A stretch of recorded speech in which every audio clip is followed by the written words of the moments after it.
Bonjour à tous et bienvenue sur cette présentation de la RE 2020. Alors c'est la réglementation environnementale qui va changer nos vies à tous. Ça sera une nouvelle façon de voir les choses. Alors il va falloir l'utiliser de manière très rigoureuse pour obtenir l'effet escompté. Donc Kevin a absolument tenu à ce que l'on présente cette norme aux habitats légers. Les habitats légers seront moins marqués par l'impact carbone, mais il n'empêche qu'il est important de le maîtriser pour aller encore plus loin. Donc nous savons que nous nous adresserons pour l'ensemble de cette population à des gens qui sont plutôt écolos, donc sensibles. Donc voilà. Alors, je tenais à vous montrer ce graphique. On va commencer par parler de l'air intérieur. Et on vous dit tout simplement qu'à partir de 1000 ppm,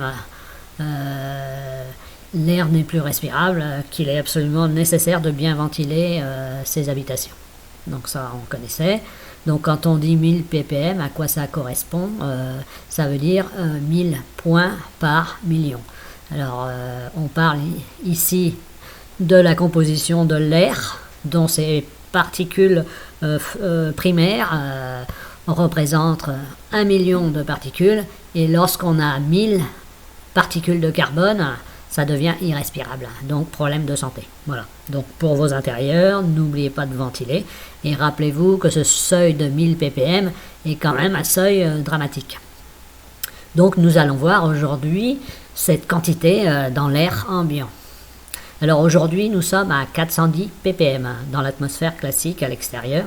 Donc ça veut dire qu'on n'est quand même pas si loin des 1000 et que la courbe, lorsque vous la regardez, a commencé à monter progressivement à partir de 1850 et aujourd'hui s'accélère à une vitesse assez incroyable. Donc on sait qu'on va dans le mur, donc il faut bien retenir cela. Nous sommes à 410 ppm et les 1000 pourraient être atteints malheureusement très rapidement. Donc cela va impacter la vie de nos enfants. Mais de toute façon, aujourd'hui, la vie de nos petits-enfants. Donc, il est important de regarder cette courbe. 1850, nous étions légèrement au-dessus des 280 ppm. Nous sommes aujourd'hui à 410 ppm. Et malheureusement, ça ne fait que s'accentuer. Donc voilà pourquoi il était important d'appliquer une norme sur le bâtiment. Alors pourquoi le bâtiment? Parce que ça représente à peu près 40% des émissions de gaz à effet de serre. Donc on va apprendre à décarboner au niveau du bâtiment. Donc quand on parle de CO2 ou carbone, on parle de la même chose. Donc vous allez voir, cette nouvelle norme va être importante. On sait que les lobbies sont à la manœuvre pour bloquer le processus, mais que honnêtement, si on ne résiste pas, c'est la vie sur Terre qui est menacée tout simplement. Donc nous allons voir ensemble ces nouvelles normes. Je voudrais aussi que vous réalisiez qu'on n'a plus le choix et que c'est maintenant que ça doit se passer et non demain, il sera trop tard. Déjà, les scénarios les plus catastrophiques, j'ai pas voulu les afficher parce que ça va nous filer le bourdon. Donc on est parti. Donc la RE 2020, l'objectif de Paris, la COP 21, c'était de limiter à plus 2 degrés en 2100. Déjà 2 degrés, on savait qu'avec ces 2 degrés, on ne vivrait déjà plus comme avant. Et malheureusement, on s'aperçoit que les experts sont tous alarmistes en nous disant que ça sera bien pire. Et le bien pire, ça devient l'irrespirable. Donc, une norme environnementale doit voir le jour juillet-août si les lobbies ne poussent pas trop à la manœuvre. On a vu aussi que Biden a décroché son téléphone pour contacter les plus grands de cette planète et parler de l'urgence en disant que la COP 21 ne suffisait pas naturellement. Et c'est naturellement très vrai. Donc, aujourd'hui, tout va changer au niveau du bâtiment. Donc, sauver la planète, un défi majeur. Là, on y est. Voilà, on a les pieds dedans. On ne peut plus reculer. Là, on aurait dû y aller beaucoup plus tôt. Mais c'est toujours comme ça, le lobbying étant là et les experts tirant la sonnette d'alarme, on voit que l'argent a plus d'importance que la vie humaine. On le voit avec le Covid, puisque au niveau des vaccins, c'est tout simplement le brevet qui permet d'avoir de l'argent, alors que si on distribuait directement la formule, on arriverait rapidement à éradiquer le Covid. Mais voilà, l'argent plus important que la santé. Donc on continue. Donc un label expérimental a été mis en place. Alors c'était uniquement pour s'entraîner pour les entreprises volontaires à la RE 2020. Donc ce label, on l'a appelé E+, C-, E+, pour énergie positive. Donc vous avez très bien compris de quoi on parle. Et le C- pour réduction de carbone ou de CO2, comme vous voulez, c'est pareil. Donc on continue. Donc là, vous allez tout de suite comprendre qui sont les lobbying, les lobbies qui sont en train de pousser à la roue. Donc béton et CO2, un désastre écologique. Donc là, je ne vous décris pas, hein, vous regardez par vous-même ce graphe et vous voyez un peu l'impact carbone du béton. L'acier est pas mal aussi, on doit tirer des conclusions de ce graphe. Donc il est important d'effacer l'empreinte carbone du béton et des métaux. On a tous entendu parler des hauts fourneaux et de l'énergie qu'il était nécessaire d'appliquer pour le métal. Donc voilà. Alors, limiter les émissions des GES, et G, c'est gaz à effet de serre. Donc, vous allez entendre régulièrement cette formule. Et le carbone ou le CO2, c'est quelque chose qui va être redondant dans les discours. Donc, demain, vous allez être familiarisé avec le prix, la durée de vie et l'impact carbone. C'est quelque chose que vous ne regardiez pas avant. Avec cette nouvelle norme, vous allez en prendre l'habitude et regarder l'impact carbone. Alors ça veut dire que vous allez voir que plus que le recyclage, la deuxième vie étant quelque chose aussi de fondamental. Donc voilà, on va y arriver avec le bâtiment et on va devoir s'y apprêter. Donc la RE 2020, 3 objectifs principaux, donc 3 axes, l'énergie, le carbone, le confort d'été. Alors bien sûr, l'énergie, poursuivre la réduction des consommations d'énergie, ça paraît logique. Toute énergie produit du carbone, du CO2. Décarboner l'énergie, ça veut dire se passer de l'énergie fossile. L'énergie fossile va être petit à petit abandonnée. Je dirais petit à petit à une vitesse très importante, on va le voir tout à l'heure. Le carbone, diminuer l'impact carbone de la construction des bâtiments. Je vous rappelle que ça représente plus de 40% des gaz à effet de serre, donc ça mérite qu'on s'y attarde.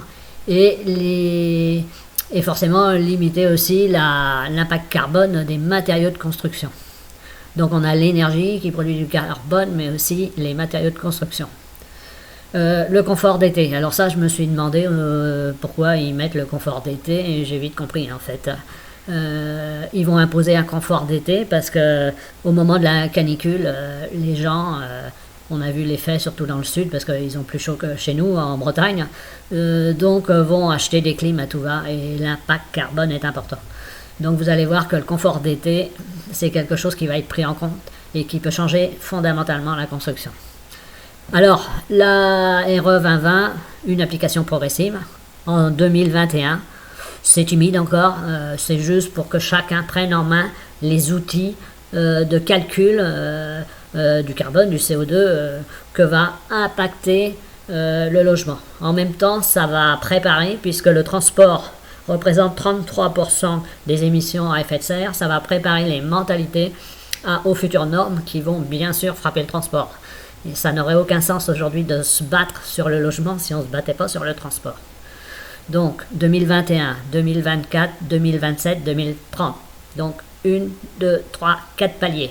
Donc ça, c'est un document diffusé sur Internet par la PAV. L'ensemble des documents que je vous présente sont des documents récupérés sur Internet de sociétés qui vont certifier la RE 2020.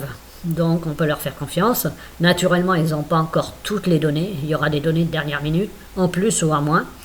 Mais voilà, c'est important. Voilà, alors l'énergie, on va parler de BBio, besoins bioclimatiques pour le chauffage, le rafraîchissement, alors peut-être la clim ou plus large, hein, et l'éclairage.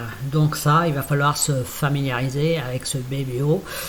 Le CEP, consommation d'énergie primaire. Là, on va parler de kilowattheure, donc c'est bien d'énergie hein, et non de puissance, kilowattheure par mètre carré.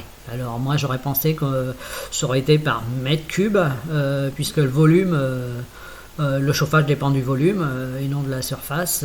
Il est possible que ce soit parce que on limite la hauteur des plafonds, donc on se remet à la surface. Donc voilà. Et autrement, consommation en énergie primaire non renouvelable, donc on est toujours à du kilowattheure par mètre carré. Donc on sera forcément limité, on aura des limites. Donc on parlait d'énergie fossile, donc vous avez tous entendu parler de l'arrêt du gaz. Tout le monde a été un peu surpris, moi-même d'ailleurs. Je me suis dit, le gaz quand même, malgré tout, étonnant. Donc disparition du gaz dans les maisons individuelles confirmée, on l'a vu aux actualités. On est bien dans le fait de tout supprimer au niveau énergie fossile. Ce qui m'étonne aujourd'hui, c'est que l'interdiction carrément du fuel n'ait pas été mise en place. Est-ce que derrière, il reste encore beaucoup de bâtiments chauffés au fuel? Mais ça ne devrait pas traîner. Donc voilà. Donc les besoins bioclimatiques, là on voit déjà qu'il y a une réduction des besoins au niveau de cette norme de 30% par rapport aux exigences de la RT 2012 qui était déjà sévère. Et la différence de calcul en CEP, consommation d'énergie primaire, c'est qu'aujourd'hui on va intégrer les ascenseurs, les parkings, l'éclairage, les parties communes, etc. Donc ça c'était quelque chose qu'il n'y avait pas avant. Donc des petits plus comme ça qui sont forcément je veux dire naturels.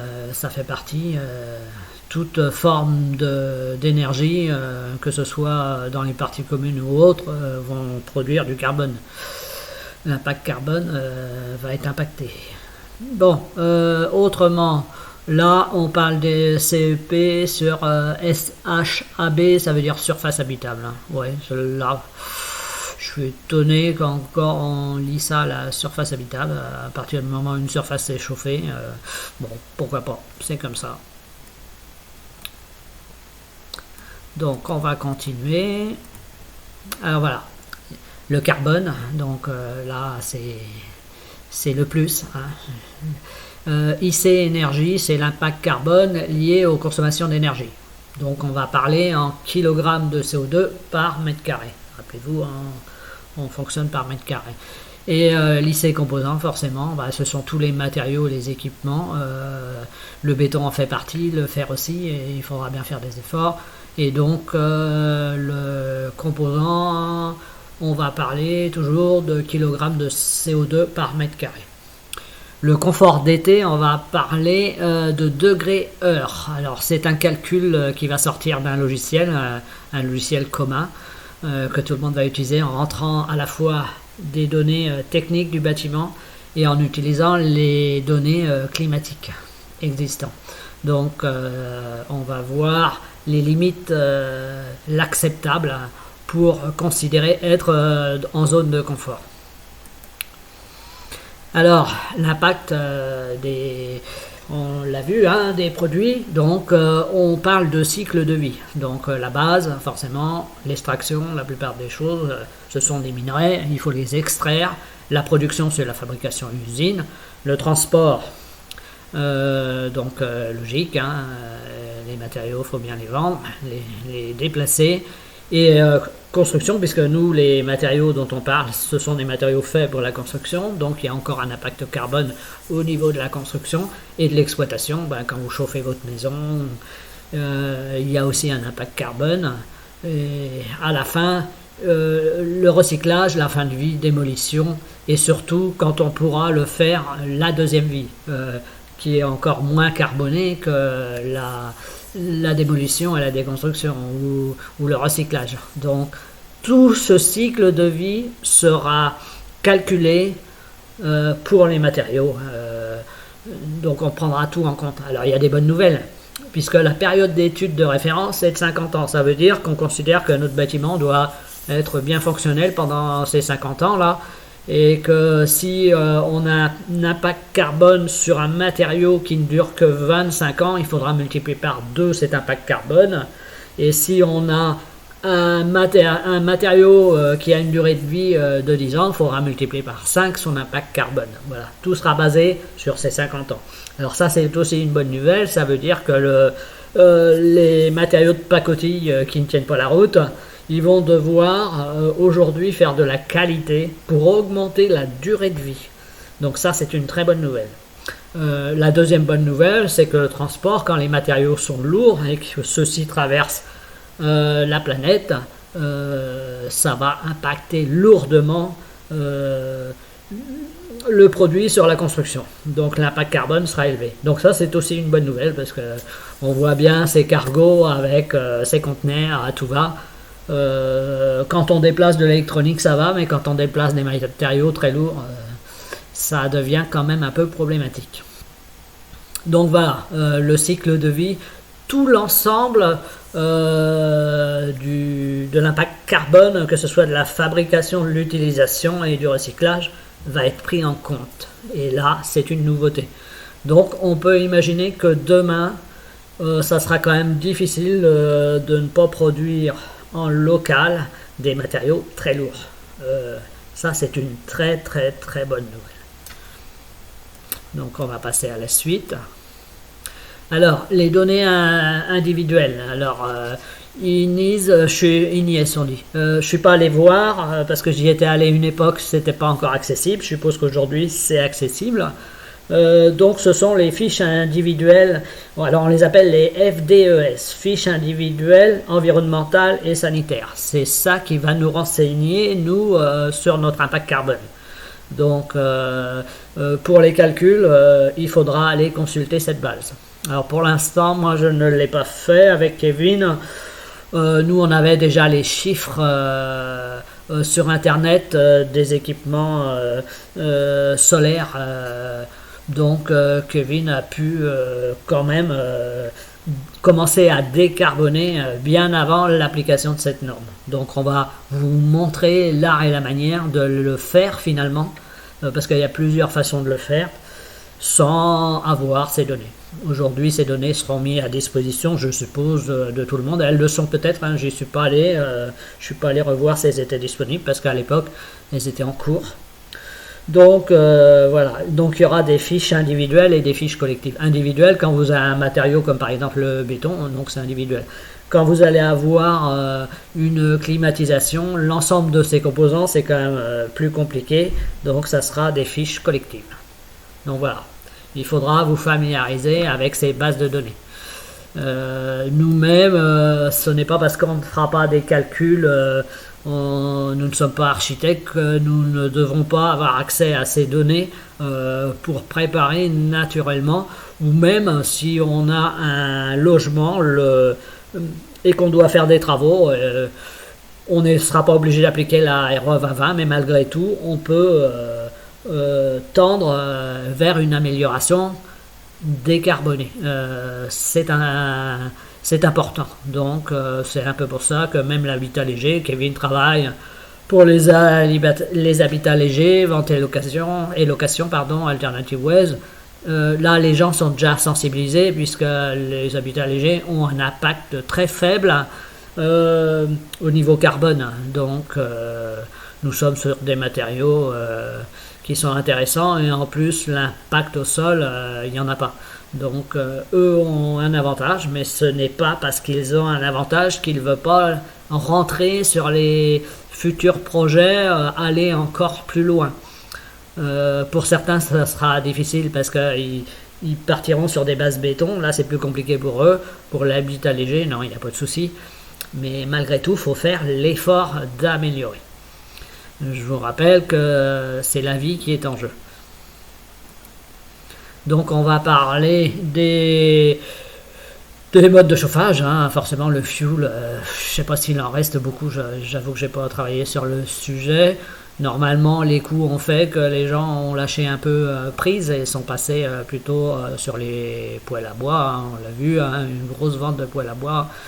Bon, est-ce que cette vente, la vague est passée ou est-ce qu'on est encore dedans? Je ne sais pas. Donc là, le fuel, nous sommes à 324 grammes de CO2 par kilowattheure. On parle bien d'énergie, hein, par kilowattheure. on a un impact carbone de 324 grammes de CO2. Le gaz, lui, on est une centaine en dessous. C'est peut-être pour ça que ça nous a un peu interpellé, le fait d'arrêter le gaz. Mais bon, il y a un choix, et les choix en ce moment, il vaut mieux les faire. Donc nous sommes à 227 grammes de CO2 par kilowattheure d'énergie finale. Et l'électricité, alors là je m'étonne d'avoir les chiffres parce qu'il me semble qu'on ne sait pas encore définir le coût de démantèlement, donc j'imagine que l'impact carbone du démantèlement d'une centrale nucléaire, la maîtrise ne doit pas être tout à fait au goût du jour, puisque pour savoir quel est l'impact carbone, il va falloir maîtriser aussi ses coûts et l'art et la manière de le faire. Donc c'est nos surprises à venir, ça. C'est-à-dire on avait un coût électrique le moins cher en Europe, il se pourrait bien que la donne change quand on va changer notre système et comment recycler quelque part nos centrales nucléaires. Donc là, il est trop vite pour moi de dire que ça a un impact de 79 grammes par CO2. On va dire que pour l'instant, ça a cet impact. Le bois, alors là, ils ont mis bois granulé sur ce graphique. Ce graphique, je suis allé chercher sur Internet. C'était pour avoir des valeurs assez parlantes. Je pense que le bois ou le granulé, le bois est possible même inférieur puisqu'il n'y a pas eu la transformation granulée. Donc grosso modo on est à 27 grammes de CO2 par kilowattheure d'énergie finale. Alors ça veut dire que la filière bois, il va falloir la travailler sérieusement, que nos forêts, il va falloir le renouvellement. Et bien sûr, on pense surtout à la forêt amazonienne qui est en train de se détruire et nous en Europe sommes responsables puisque le soja, nous sommes grands consommateurs. Peut-être qu'il sera plus intéressant d'être consommateur de bois et de leur redonner l'envie de produire du bois. Parce que je vous rappelle que les premières années de pousse d'un arbre, l'absorption carbone est importante. Donc ça peut être une très bonne nouvelle. Après, à voir, il ne s'agit pas non plus de faire transiter le bois à travers toute la planète. Il faut faire sa propre gestion au niveau du territoire. Donc ça va être les défis de demain, puisque le bois va forcément prendre toute sa place. Que ce soit pour du chauffage ou pour de la construction d'ailleurs.